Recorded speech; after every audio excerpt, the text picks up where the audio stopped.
Hi there guys, I hope you are having a good day. Now, a new video has emerged on social media of Anthony Joshua doing some training, getting back to basics in preparation for the Pulev fight.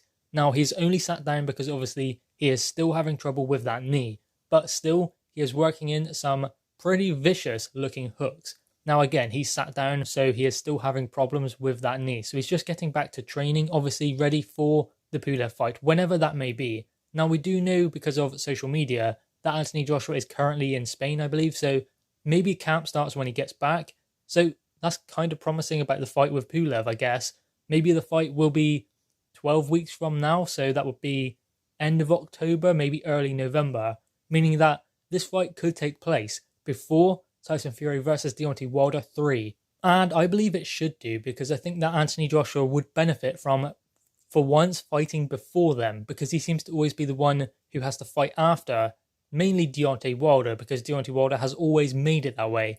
Anytime Anthony Joshua has ever really announced a fight, Deontay Wilder's usually fighting 2 or 3 weeks before him, just because he needs the publicity, just because he needs to build his fight off of Anthony Joshua's name, even though there is a build-up to a bigger fight between Anthony Joshua and whoever he may be fighting. He'd done it when Anthony Joshua fought Joseph Parker. He'd done it when Anthony Joshua was supposed to be fighting Jarrell Miller and instead had to fight Andy Ruiz Jr. But he seems to do that time and time again. Fight before Anthony Joshua. He even done it when Anthony Joshua had to rematch Andy Ruiz Jr. He fought Luis Ortiz just a few weeks before that. So I guess for once it would be nice for Anthony Joshua to have his fight done. Hopefully he wins. He should do against Pulev. But still, if he comes through that fight, then Tyson Fury and Deontay Wilder still have to fight after his fight, meaning that he's not the one who's constantly looking for the result. I believe that sometimes his mind can be distracted by having those fights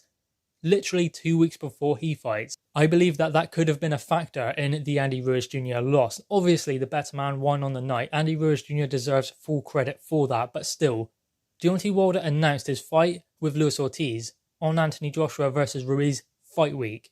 No date, no venue. Didn't even say when it was going to be, not even when they were planning for it. And that fight happened in November, just a few weeks before Anthony Joshua was rematching Ruiz. So there was no immediate plans for that fight to take place. The only plan was to say that I'm not fighting Anthony Joshua. I am not fighting the winner of this fight. And it kind of distracted Anthony Joshua because he wanted to fight Deontay Wilder. He wanted undisputed. But Wilder continuously did not want that fight. So maybe that played on his mind a little bit in the build-up to the Ruiz fight. Like, what is the point? This guy isn't going to fight me anyway. It's supposed to be road to undisputed, not road to Ruiz. And that's where I believe his eye came off the ball. And we know what happened from then on.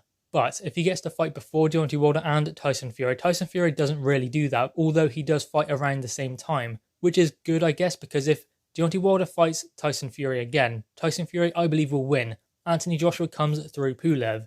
Then Anthony Joshua and Tyson Fury still have one more fight each before undisputed can happen. Anthony Joshua must deal with his WBO mandatory, Alexander Usyk, whereas Tyson Fury must deal with his WBC mandatory, Dillian Whyte. Then, provided they come through those fights, they will have undisputed. So it's not a bad thing that they are fighting around the similar time. Maybe Anthony Joshua can even go to Deontay Wilder versus Tyson Fury 3, be there at ringside. Now, that would be interesting because obviously he would not be in training camp. He will have just fought Kubrat Pulev and hopefully won. So he could be there, ringside for the first time for a Tyson Fury and Deontay Wilder fight. But that aside, the most important thing at the moment is Kubrat Pulev for Anthony Joshua. And I believe that he is back in training, not full training camp. So obviously he's in Spain at the moment, so training camp won't begin at the moment, but I believe it will begin when he comes back. So that means the fight could be 12, 13 weeks away, depending upon when he gets back from Spain. So we can conclude that when Anthony Joshua does begin training camp, there is 3 months until the fight will happen. Likely end of October, maybe early November, maybe even a little bit later into November. But still, I believe it will be before Deontay Wilder versus Tyson Fury 3. Anyway, guys, what are your thoughts on this? Make sure you leave your thoughts in the comments below. Leave a thumbs up and subscribe if you are new. Thanks, guys.